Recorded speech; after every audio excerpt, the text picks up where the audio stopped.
Office Spanish HiSET program with ESOL.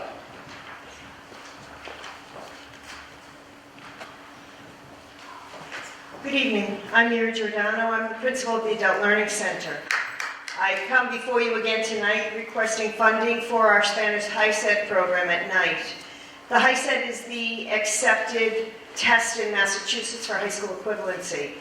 4 years ago, we had only a morning HiSET program in Spanish. We are the only program in the area that supports a Spanish HiSET class. We had 3 classes in the morning and none in the evening. We started an evening class, and it was very successful, and we had a number of students interested. We now, thanks to the CDBG grant funding, we now have 3 evening classes that also all the students receive their instruction for the content, math, reading, writing, science, social studies, in Spanish, and they also receive English classes to help further their education so that they can be better prepared for job training or college, hopefully. Last year we set a goal of 7 students at night because the night students come 3 nights a week. Most of them work other jobs as well, and it's very difficult for them to find a lot of time to study. So it takes time for them to build their skills to pass the tests. We set a goal of 7 students to get their HiSET. We had 11, and we have more that are still getting their HiSET presently. For some students it takes more than a year, and they continue with us each year until they can pass their tests. We have strong teachers, and we now offer a lower level class for students who don't have the skills that will get them into the high school readiness right away. So we're trying our best to serve a different population than others are and give them the English skills as well. And their English skills vary in level. We have some very beginners, and we have some that are very high-level English students as well. We recommend many of them to go on to college to the Bridge program at Northern Essex, and many of them do. We try our best to service them in many ways, including having a counselor available for them at night to help them with their next steps.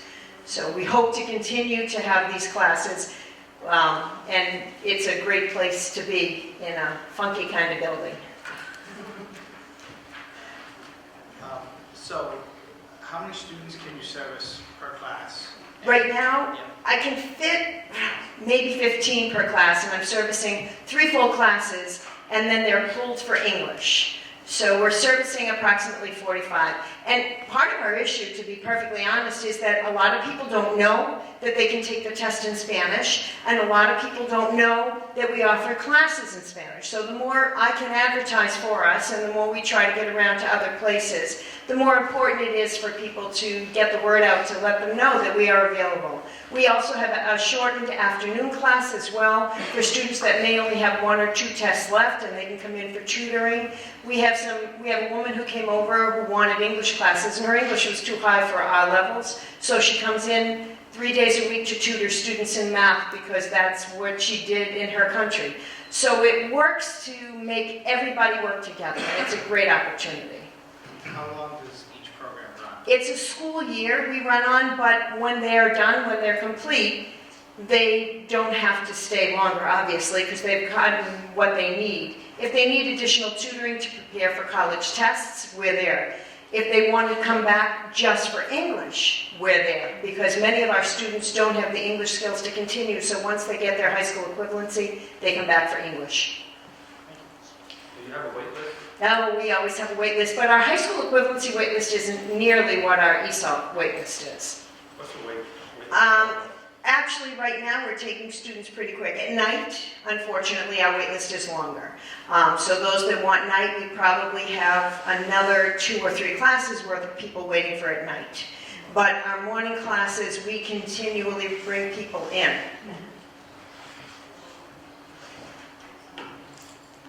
Any other questions? And Mary, we Thank were you once for your in our time. funky building. I know, you know the funky building well. Thank you for your time. Okay, and I will do my best on the next presenter's name. Please pardon me if I don't pronounce it quite correctly. Centro Cristiano Camino de la Salvación. Yes. Georgia.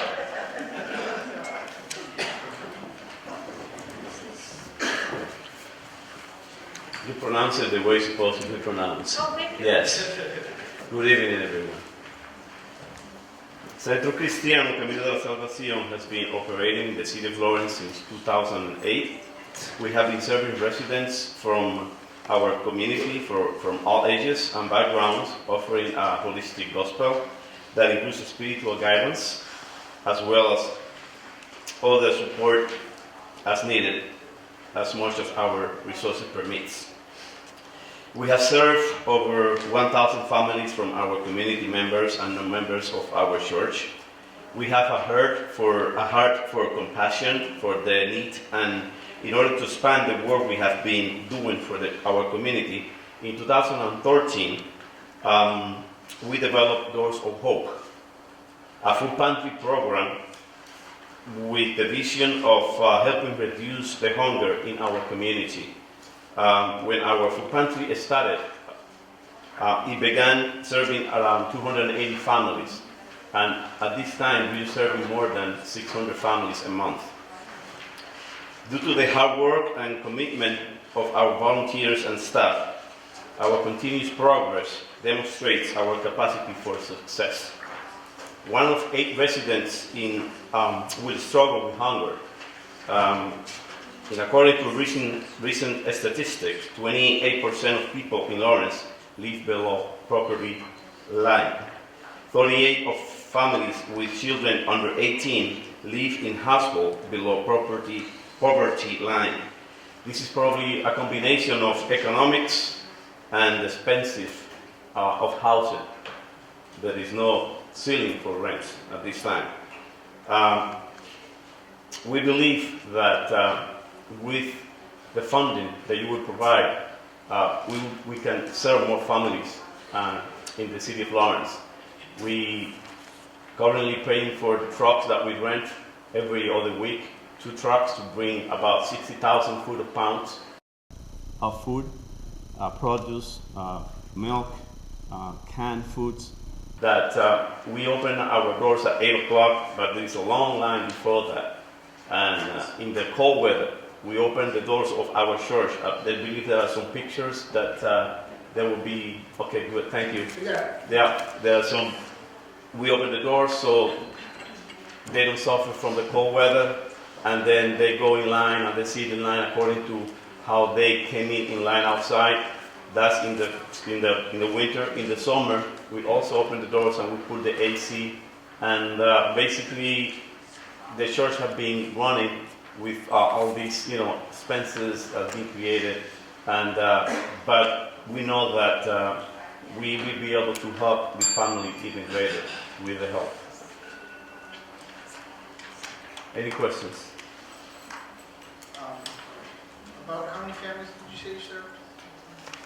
About how many families did you say you How many families? It's around 600 families at this time. Is that per year or is that No, that's monthly. monthly? Yes. Is there any funding, all the funding that you get for the project? Is there anything else? No, we don't have any funding. Everything is by the church. Yeah. Okay. Ana Maria is the director of the program. Yes, good evening. I'm the director of the program, Doors of Hope, and I'm very happy that God has given us, the heart to help.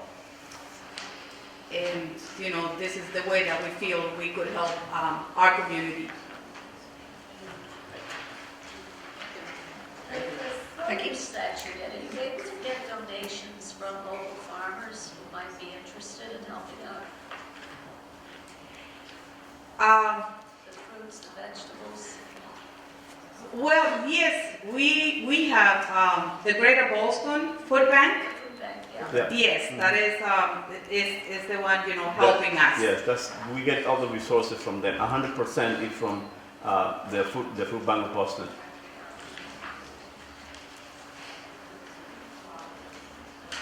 Any other questions? Okay, thank you very much. Thank you. Thank you.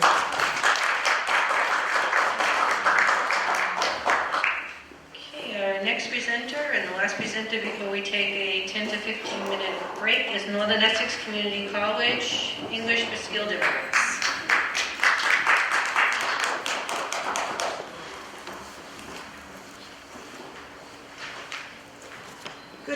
evening. My name is Irene Shalik. Thank you very much for your interest in our program. We're proposing a project that I'm calling English for Skilled Immigrants. And when I say skilled immigrants, I use that interchangeably with foreign professionals. And like many of the organizations you heard already this evening, we offer a continuum of adult education classes and services, and that includes the HiSET and English for speakers of other languages. So we do offer core English classes, as well as transition to college courses and a bridge to college programs. And what's different about this project is that, is that a 3 minute? No. No, I need our minutes. What's different and new about this project is that we often have adults in our classes, more so in the last couple of years than we've ever had before, who are either professionals or certainly have had some college in their own country. But we have also had nurses, doctors, architects, accountants come through our classes. And what we realize is that our classes are really not set up to work with the skilled professional, because they are sitting in seats next to individuals who have the same English proficiency needs, but may have much lower level literacy or educational background. And therefore they learn differently, they learn at a different pace. And I'm sure you have all heard of the term brain waste, and we're seeing more and more of that, where skilled individuals come to this country and they are underemployed in positions like housekeeping or janitorial or taxi drivers. And as we know, they're happy to be employed in any line of work, but we think it is important not only for the individuals, but for the community and for the employers in our region to have people working in jobs that are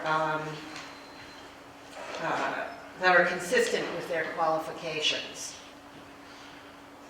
So what we are suggesting is that we would offer an intensive course for 14 weeks, 12 hours a week, and focus on the English skills of professionals and focus. Now that's good. That's the right one. Would that be free admission or? Yes, it would be. And how many people did you say you wanted this for the 14-week program? A maximum of 20. That's basically all we can fit in any of our classrooms.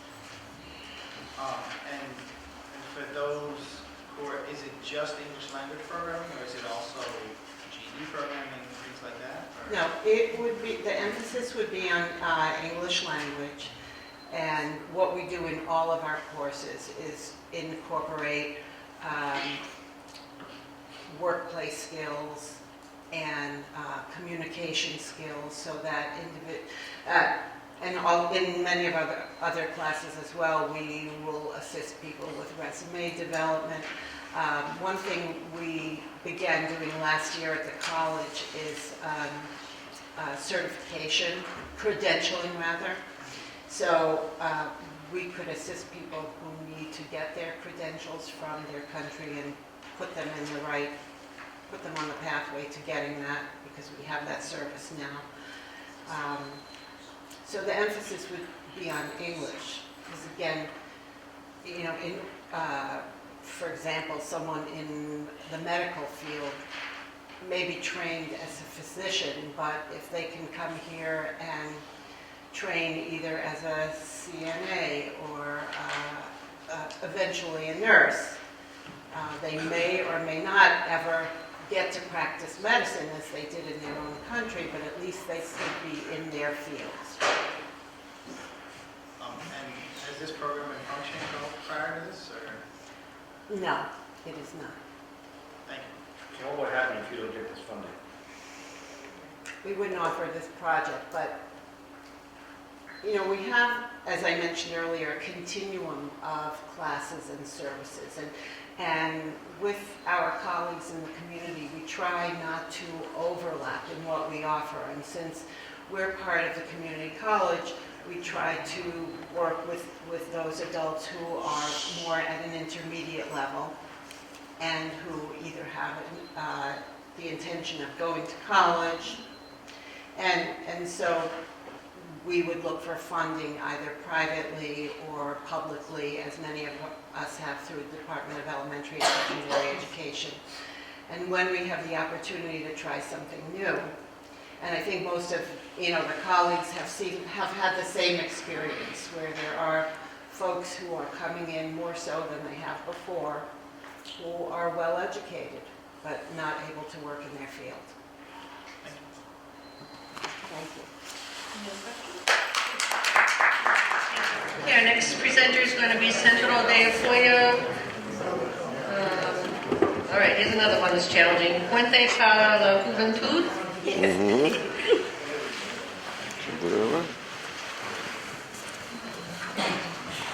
Thank you.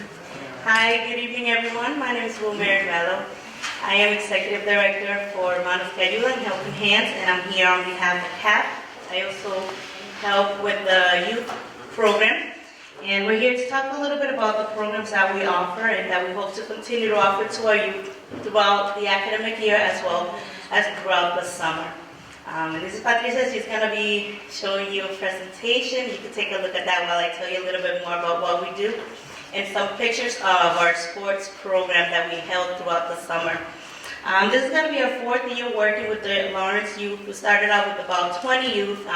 We're building up. We've been increasing throughout these last 4 years, and we're up to about 64 youth now. And we offer academic, emotional, physical programs for them to be able to develop and grow in these areas. And our hope is to be able to, you know, bridge the gap between those resources that they may not have, and that they're able to grow academically as well as physically and emotionally. The youth program that we offer has 3 different branches, and which are academic, community engagement, and physical wellness. So within the academic program, we have an after school where they can come 3 times a week and receive mentoring, tutoring in the areas that they need one-on-one as needed. And we also have a computer lab, which we offer for them because sometimes they might not have those resources at home, and we're able to provide support for them there. In the community service, we do park cleanups, and we have adapted the Scarito Park to be able to do a cleanup. We try to go twice a year to be able to do a cleanup, also involved in Earth Day. And then we also do offer a meal for the homeless shelter, where they go and they're able to engage in the community and be able to offer this support for them. And as part of the sports and fitness program, we do a summer program that's 12 weeks long, and we're able to have them come 4 times a week, where they're able to engage in either soccer, basketball, baseball, or softball. And last year we were able to employ 4 youth, and we're hoping to do that again this year with your help and your support, where we're able to help the kids, the youth, grow and develop as leaders and be able to, you know, stay active and physical throughout the year.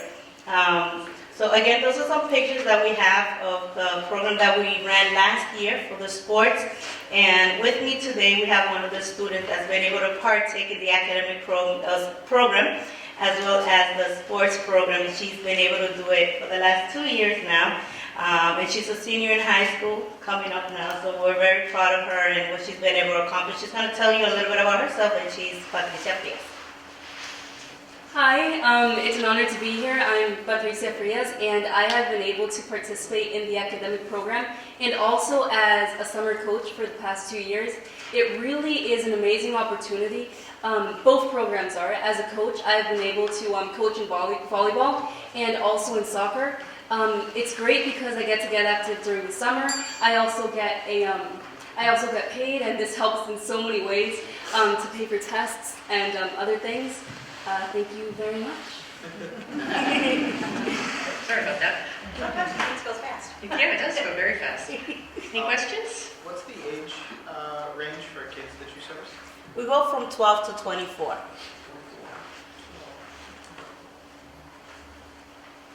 Any other questions? All right. Thank you.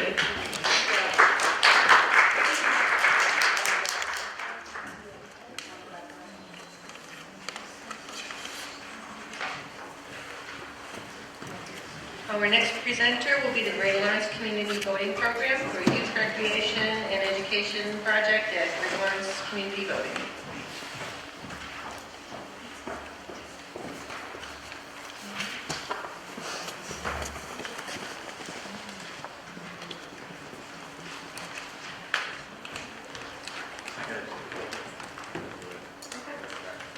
Sorry about that. I wasn't thinking it was stupid. I didn't want to mess them up. So what am I going to do? What am I going to do? Okay, well, no, I should have had a better system. I'm going to give you a piece of paper that has details on it, along with 3 or 4 pictures. Each one of the pictures is different, so there's about 30 pictures. So these pictures are for you to keep on the committee, because honestly, they're all pictures last year's program, which you guys helped fund. And after you're done with the ones you're looking at tonight, maybe you look at them in the future again or pass them on. Okay, thank you. Thank you. Thank you.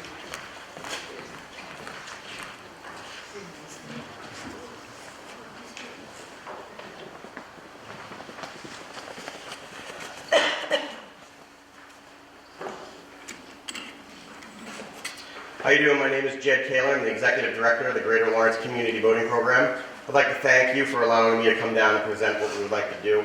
I would also like to thank the committee for their continued support over many, many years of the Boathouse and the summer programs. The piece of paper that I gave you in front of you is statistics from 2016. I just want to bring some attention to those statistics before I start to talk about the programs that we do run. This is the 2016 scholarship breakdown. We served about 2,400 individual youth over the summertime. But what I want to talk about is the 2,194 children in 2016 that really benefited from this program. Last year, we were 1,348 children. We bounced from 1,300 to 2,100 kids on average. One thing that I do want to bring to serious attention is 1,800 of those kids are from the Lawrence Public School System on full scholarship that took advantage of being at the Boathouse. They could be there from 8 in the morning till 8 at night, 7 days a week. Primary usage is Monday through Friday at the Boathouse, which they received lunch through Gary Watts on the Summer Meals on Wheels program as well. If you look at some of the numbers that we talk about, there's a couple that are very important to me. Who we serve, the extra low income, 1,579. It's 72% of the kids that are there. And then very low is 416. That's another 19%. Here's the number that blows you away. If you go down to the bottom, under the first total, it says single female head of household, 899 kids. That's 41% single female head of household. That means that the staff that is at the Boathouse for the entire summer, for the 10-week program that the kids come down, single female head of household doesn't mean that they have a father at home. And a lot of my staff become that at the Boathouse and serve the kids that are there. So it's incredibly important, and what I want to do is continue to serve and do what we do at the Boathouse. Some new things. You guys know what we do: canoeing, kayaking, paddleboarding. A lot of people have questions about don't have questions, but don't know the other things that we do. So I highlighted some of that in the pictures that are going around, but I wanted to talk about it. We have dance instructors and a dance room upstairs in the Boathouse. It's a 100-person function room. It has a dance floor that Jackson Lumber came in and redid the whole thing. So we have dancing that are up there, because not every single child is comfortable with getting on the water. You have to offer them other things in the program, okay? In the backyard, we have a gym instructor. That gym instructor all day does kickball, volleyball, home run derby, soccer. Soccer is huge. Let's see. We also we've branched more lately into education and science. So we have a Science on the River program. We put 160 kids through that week. Any questions? Thank you. The Science on the River program is a combination of the different groups that come into the boathouse. Right now we serve a lot of, so the YMCA's come on Fridays, they bring 400 and something kids. And then also the community group in Lawrence. So Kathy McDonough helps out a lot with that as well. And what we do is, instead of just coming to the boathouse and having recreational fun, which the kids should be doing over the summer, the kids are in school all the time. So over the summer, it is about, the number one thing is number one is safety. Safety is number one. After that is recreational fun, because it's a summer boating program. And number 3 for me is the education program, which is being ramped up. So what the kids do is they break off into groups. We have 7 teachers. They break off into groups of about 20, okay? And they go through, they explore the river and wildlife, they talk about history, they talk about pollution. So we get all different organizations to come down and have a hand in it and explain different parts. An example would be this year, the Lowell Boat Shop in Amesbury. They're gonna come down and teach a group of the kids how to woodwork and build and play in a boat. The Clean River Project comes down and takes the kids out on their big tours and talks to them about why we collect plastic, which a plastic bottle will last 77 years in the Merrimack River. Once the kids hear this, they're more, in fact, one of the pictures that are up there, you're going to see a kid with a CIT on his back, counselor in training. Those are juniors, they're 12, 13, 14. They're actually cleaning up and doing a cleanup in that picture, and that's why they're doing it. It's part of the science program that we have. They go on boats, they walk the paths, they go into the forest, they have classroom work, they have to do art. And then we have to keep care. In the back creek, there's turtles. So we get the turtles and we put them in tanks for about a week and a half, and they take care of the environment and the animals that are there, and they learn about the animals that are in the Merrimack River. And the history, you know what a big thing is? The history of Lawrence, who we are, why we are, and where we're from. If I can, for one more thing, so on the end, you had asked earlier about the police department involvement, fire department, it's safety. The one thing that I wanted to say was the ice and water safety shows, which we do because of the very bad events of December 14th of 2002. We reached 8,100 children in the Lawrence Public School System this year. One of the topics that we spoke about, that we added this year, was respect and understanding of our public safety officers. And one way that we're going to do that going into this year is to make sure they're front and center at the boathouse. They come down on a regular basis and they interact with the children. When I was a child, I had bike safety in elementary school. And that bike safety, I got to meet the officer, know his name, and then I grew up. And as I grew up, I always remembered those officers that taught me how bike safety, so I respected them, I knew their name, I knew they were here to help me. We need to instill this in our kids, and we're going to do that starting this year at the boathouse. So, other than the summer program, Yep. what does the boating program do? The boathouse is an all-year program. It's not just a summer program. The money that I'm asking you for specifically is to fund and help fund with other grant organizations around the area that summer program. But that summer program rolls way further than that. And I have to go out and get other grant money from other organizations to help run the program all year round. One of them is the enrichment programs for the Lawrence Public School System. They bring the children down to the Lawrence Boys and Girls Club or other places around the city, and then we bring our organizations into the club and we help. Probably, example, every Wednesday my staff need to be at the Boys and Girls Club from 11:45 till about 2, and they're teaching rowing programs. So it's teaching, number one is self-esteem. I think that's the biggest thing. It goes a long way in school. But they're part of a crew team in rowing, so they row on machines. It's not just rowing on the water in the summertime. It's rowing on machines, being part of a team, and then they compete every 12 weeks. So there's 3 12-week sessions that run from September 6th through June 12th. That's one example. We have a rental property at the Riverwalk that runs another middle school rowing program. And then safety is a big thing. I'll go into the schools and talk about ice and water safety. We run a boating program on the river. Years ago, a lot of people talk about how scary the river can be. And what we need to do is educate. It's all about education, not fences. A long time ago, I talked about fencing people out of the river. Fences are for children to dig under and climb over. And then they keep emergency personnel out because you can't get the ambulance there, you can't get through the fence, you gotta cut it. So instead of doing that, we need to educate our kids at a very young age about how to act, how to control themselves, what they can and can't do around the river, and that's the way that we reach them. Do you find you take the fear away from a lot of the kids that Yes. have fear of the water? So, fear of the water. A lot of people can have a fear of the water. Here's a statistic. 50% of people you meet can't swim. It's crazy.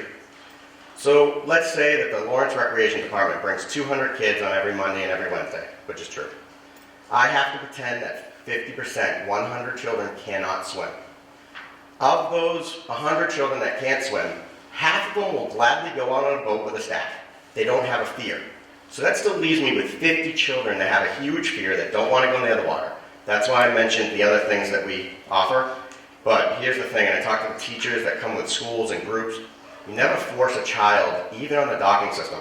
You don't have them walk down. What you do is you allow them, you give them space.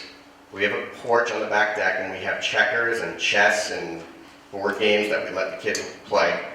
But what that allows them to do is hear the screams and the fun, by the way, fun screams, not bad screams. Yeah, that could have been bad. They hear the fun screams of all the children on the water in different boats, on paddleboards, kayaks, canoes, on the boat tour rides. And then they start to lean over the edge of that railing and they stare, and they want to do it. Even though they have a fear, they want to do it. And it's our job to recognize those stares. So my staff, along with the school teachers that are there, we constantly look to see which kids we can reach because they're just staring on the water and they want to do it, but they need the push.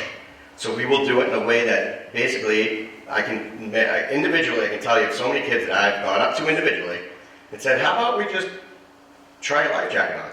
So their first step is trying a life jacket on the land. How about we walk on the gantry, the ramp down to the docks? Just walk down. Then they get down there and they start talking to one of their friends and they see the water. How about sticking your foot in the water? You want to try that? They'll sit down in the dock, stick their foot in. Eventually we'll get them on a boat ride. And they light up and they smile and their self-esteem comes out, and that's what the program's all about. We help them grow. Thank you, ladies and gentlemen. Our next applicant is Beyond Soccer, Inc., Youth Summer Jobs Program.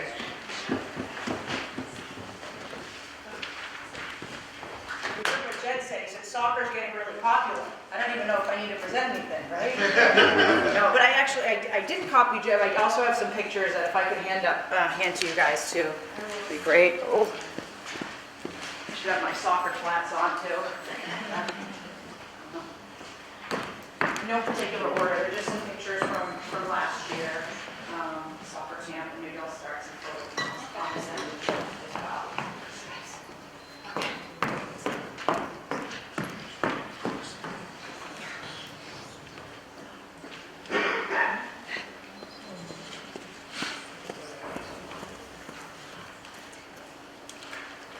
Hello, I'm Stephanie McCardle, the Executive Director of Beyond Soccer. Thanks for having me here today. I'm here to seek support for our summer jobs program that will provide at least 15 Lawrence High School and college students the opportunity to earn meaningful employment and, most importantly, contribute to our summertime sport, health, and leadership camps as coach mentors who, in 2006, supported more than 500 hours of summertime programming. And as you guys can see from those pictures that I've shared, those are from a few of the camps in 2006. We reached 324 kids, ages 4 to 18, in many important quality ways. 100% of our summer programs are developed, organized, and coached by Lawrence High School and college youth, who on average have participated in our Beyond Soccer programs for 4 to 5 years, like Xavier Sanchez, for example. He's a 7-year Beyond Soccer player and Lawrence High School senior who actually is heading off to West Texas A&M University on a scholarship to play Division II college soccer. In fact, Xavier is a student at this school when he joined our first Lawrence travel team in 2010. So Xavier's commitment to West Texas is still not official, so hopefully you'll be hearing a press release in the Eagle Tribune really soon. So we're going all over the country, guys. Our summer jobs program will give Xavier and other Lawrence students recognized for important leadership skills, plus a commitment to health and academics, a chance to serve as coach mentors. They'll facilitate our 2-week soccer and wellness camp at the Kane Field for at least 125 youth, as young as 4. It combines fun, fitness games, nutrition, education with soccer play.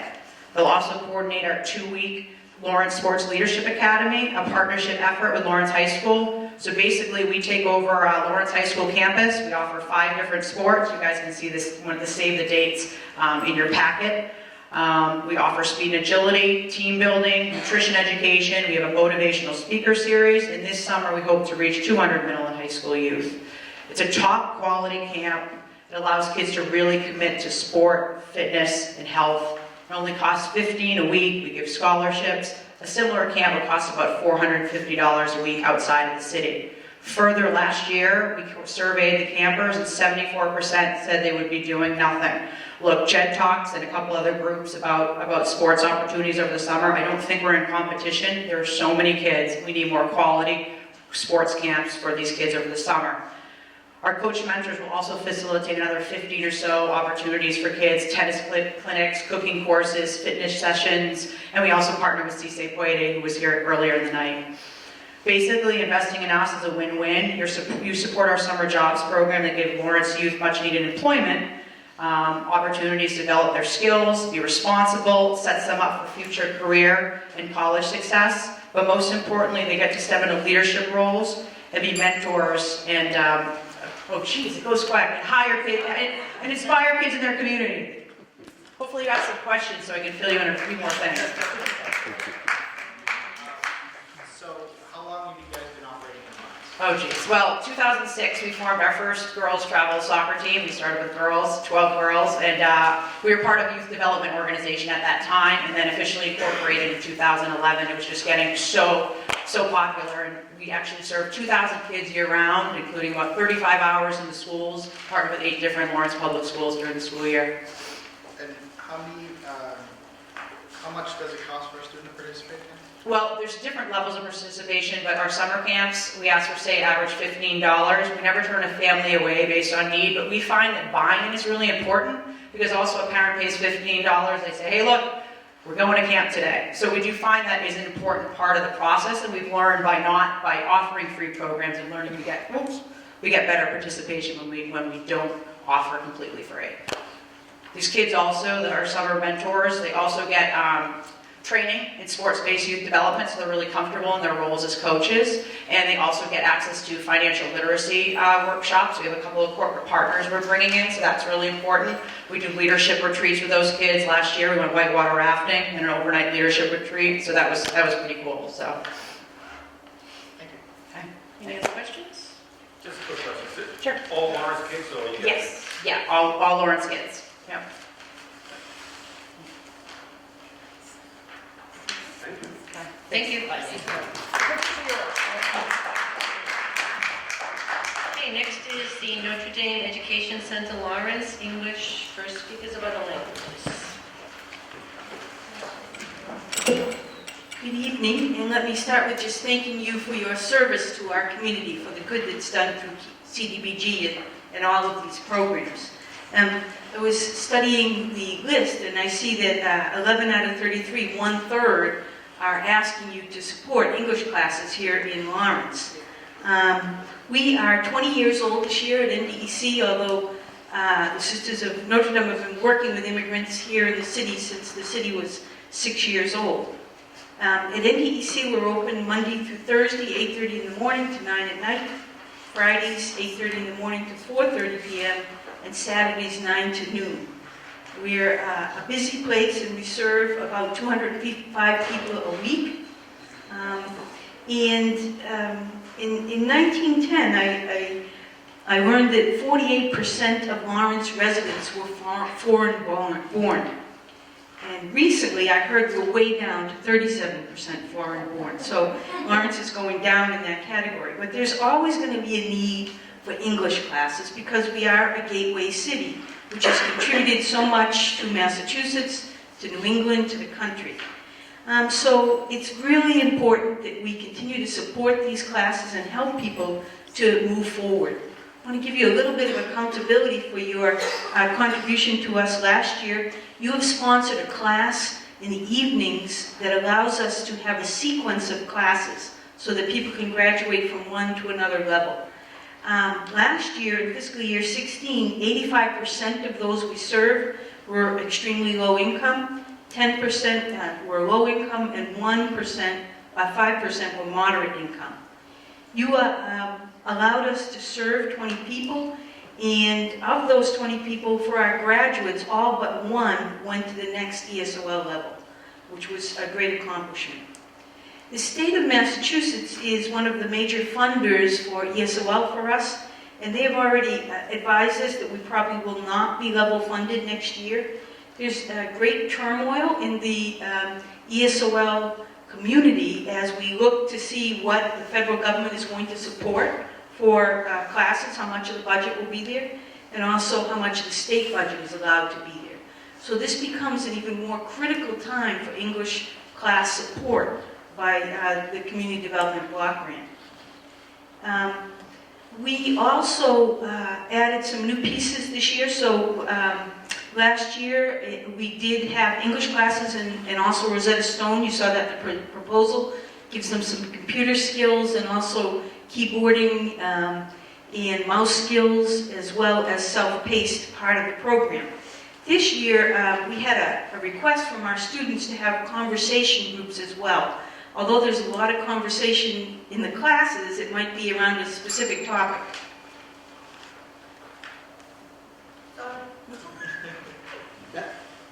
Pains us to press that bell, let me tell you. Yeah,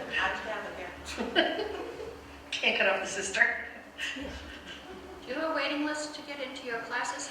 Yes, thank you very much. So in the class that you sponsor, as soon as someone leaves, if they have to leave, we replace them. And we had a waiting list in January of 45 people waiting to get into that class. We did get a little extra money from the Sisters of Notre Dame, a bequest, someone who had died and left money in their will, and so we did open a class in January, but we still have enough for 2 more classes in that level. It's a very needed level. Level 2 is the one you're sponsoring.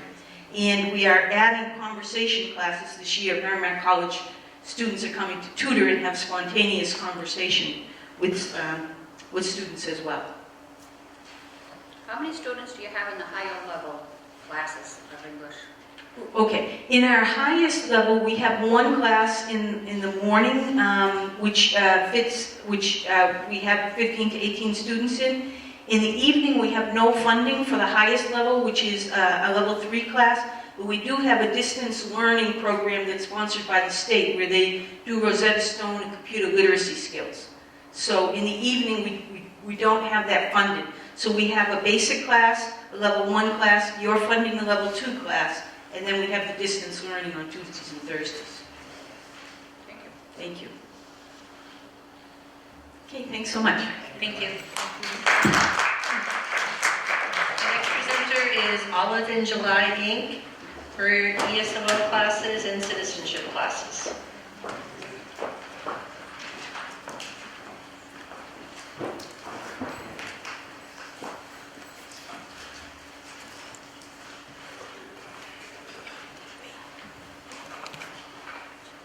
Good evening.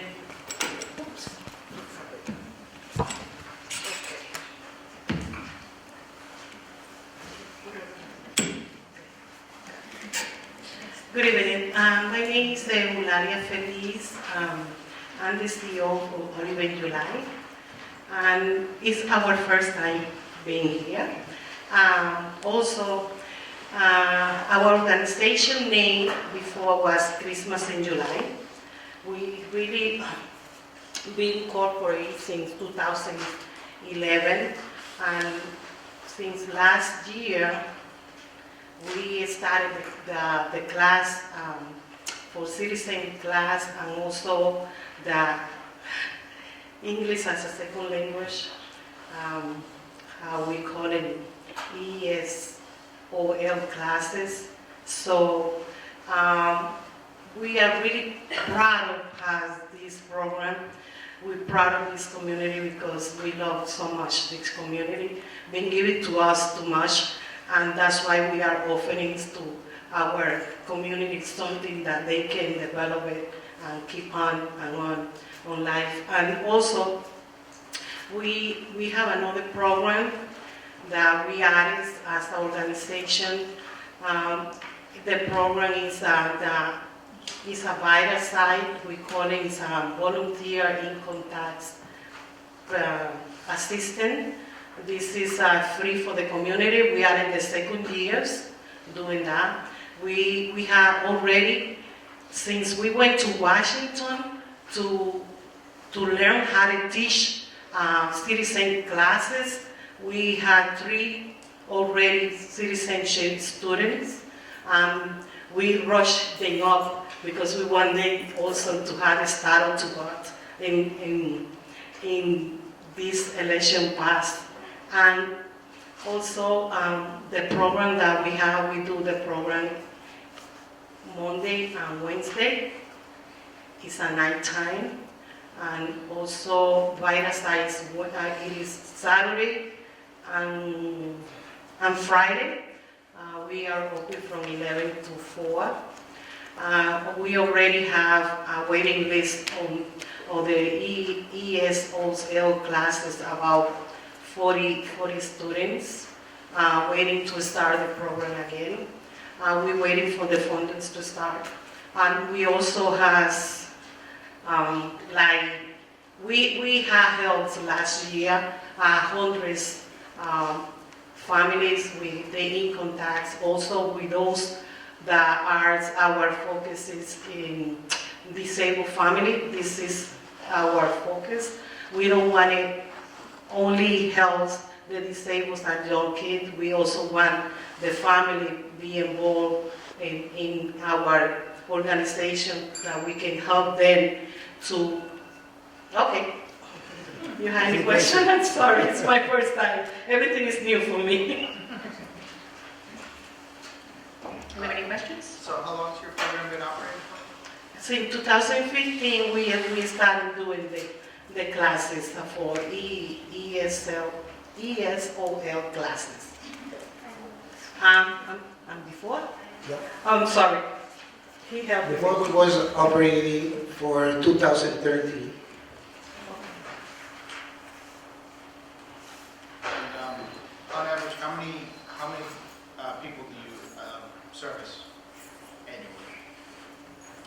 How many people in what level? In the classes? Or total? We can say about years, about 300 people. Between the kids, we do some events with the kids. We help them with the toys in December, those events. We do an intake to know what they need, and we collaborate with them to connect them with the resources that other organization has when we don't have it. Any other questions? Okay, thank you very much. Thank you. Our next presenter is Lawrence Community Works Movement City Youth Network.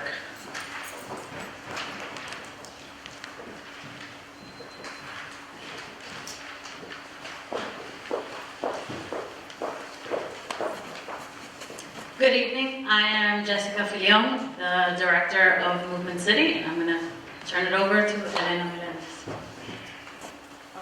Hi, I'm Elena Melendez. I am a junior in high school, and I do dance in Movement City. That is like my shop, because Movement City is divided in shops, and mostly everything is about art. So I do dance. We also focus a lot in like helping kids with homework.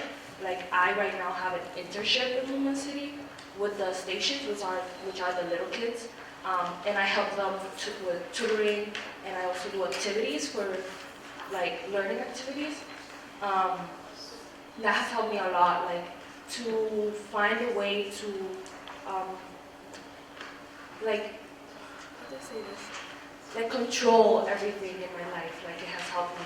And I also have younger siblings, so it has helped me also with my relationship with my siblings. Also, I was part of a group called Photo Boys that was available in Movement City. I'm not sure if this year we're doing it. Yeah, we are.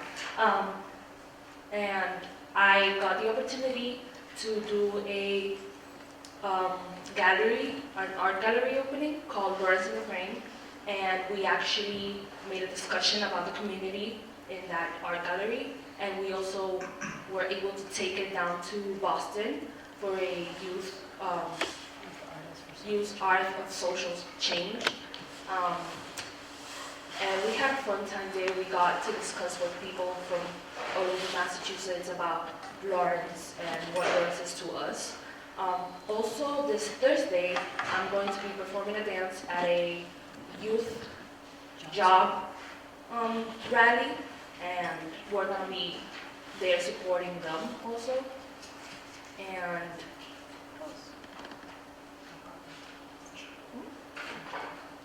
oh, I found about Movement City because I had a dance teacher that he had to leave to New York, and he told me, hey, this place is great, come ahead and like watch it.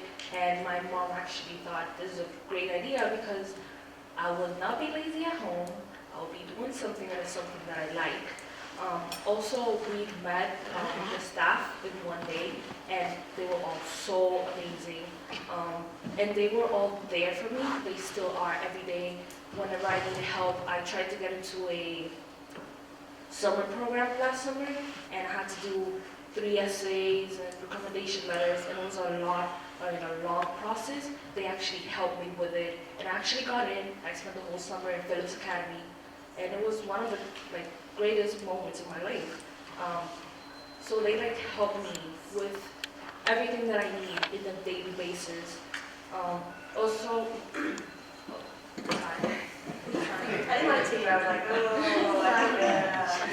I'm not the worst person for this. I'm gonna bring somebody else next year to do that job.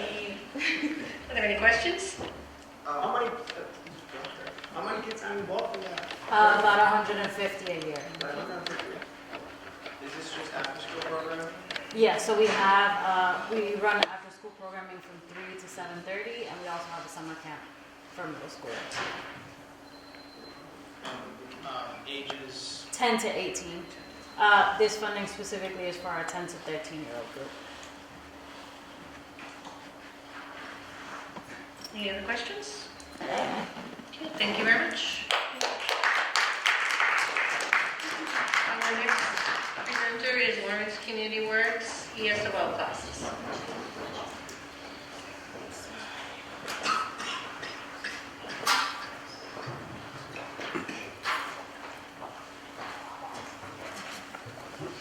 Hello, good evening.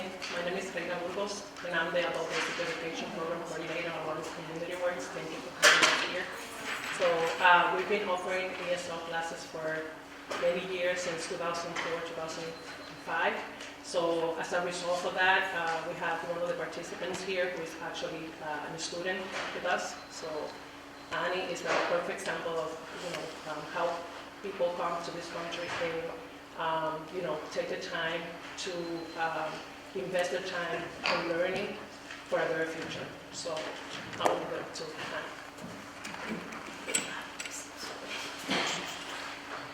Hi, my name is Annie Gonzalez. I come from Dominican Republic 1 year ago. I am a student at Lawrence Community Work since January 2016. I would like to share with you an experience I had. A few months ago, I was in a difficult situation. I worked at Walmart in New Hampshire. At that time, I only had 5 months. In that job, and at the same time, I was attending the school at Work Community Work to learn English. I had to talk my manager. I had to talk my manager applying for another position at the Delhi department where only English is spoken. I talked to him and they promoted my to the Delhi department. My first day after my transfer, my coworker were talking about me on my back. They were paying about how I was going to do. If I don't know English, at that moment, my manager passed by and told they to be careful because I understand everything. They were saying about me, we embarrassed. Now, I feel happy because, thank God, I'm no longer afraid to speak English. Now, I can speak, I understand a lot, I can talk on the phone, make my appointment without having anybody translating my, I'm proud of myself. I give you to the Institute Lawrence Community Work for all of support. I am nervous, sorry. I don't like speaking English in the public. Lawrence Community Work is my life family to me. Thank you. You did a great job.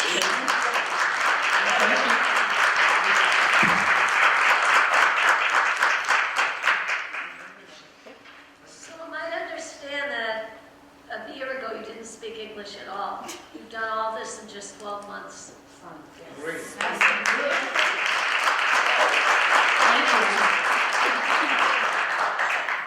On average, how many people do you see per year? And in our adult basic education programs, we serve around 100 people a year. And what levels do you teach at? We offer basic ESL and intermediate ESL. And we have a basic workforce ESL, which is mainly workforce driven for people to help them, defend themselves at the workplace. Just another question. Do you offer level 2 at all? Well, we divided basic and intermediate between SPL levels. I don't know if you're familiar with the SPL levels. So we divided into SPL levels. So right now we have SPL 0 to 3 in basic ESL and SPL 4 to 5 or 6 intermediate ESL. So we consider that like ESL 2, like kind of thing. Do you have a waiting list of those? We do have, waiting lists. One of the biggest problems we have in Lawrence now, which is a good problem to have. Yeah, is that well, we need more level 2. Well, yeah, we don't yeah. have enough of those classes. Back in the days, it was basic English. Now, even the second level, which is a good problem to have. We don't Yes. have enough Yes. programs available to us. And that's exactly what we're trying to, achieve with this collaboration with the mayor and everything, is to try to open more opportunities for people to kind of help them with it. You can do it. Any other questions? Thank you very much. Thank you.